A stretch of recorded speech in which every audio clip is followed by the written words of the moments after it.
अब रुक करते हैं सियालकोट का। अमरान अशरफ की रिपोर्ट के मुताबिक थाना बग्गोवाला के इलाके में 4 नामालूम मुलजमान की जेर हिरासत मुलजम को छुड़ाने के लिए पुलिस पार्टी पर फायरिंग।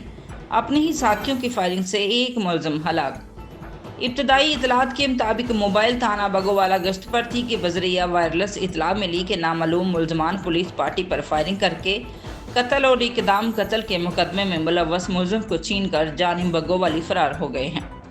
जोपट्री नहर नज़द कंग बरियार फौरी नाकाबंदी की गई और दीगर अफसरान को मुतय किया, जो कुछ देर में SHO बग्गोवाला दीगर मुलाजमीन मौके पर पहुंच गए, जो सुबह के करीब 4 कस पैदल मलक्खावाला की तरफ से आए और आगे पुलिस पार्टी को देखकर फायर करते हुए वापस मुड़कर फरार होने लगे, जबकि पीछे से SHO थाना एयरपोर्ट और SHO थाना समड़याल मुलाजमीन को आते देखकर फायरिंग करते हुए मक्की की फसल में दाखिल हो गए।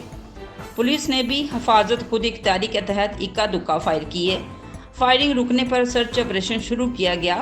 जोपट्री के नीचे झाड़ियों में एक कस मजरूबी हालत में पड़ा पाया गया, जिसके हाथ में पिस्टल 30 बोर मौजूद था, जिसकी शिनाख्त पुलिस से छीने गए मुलजम राजा रमेज उर्फ राजा नफीस के नाम से हुई और बाकी 3 मुलजमान मौके से फरार हो चुके थे।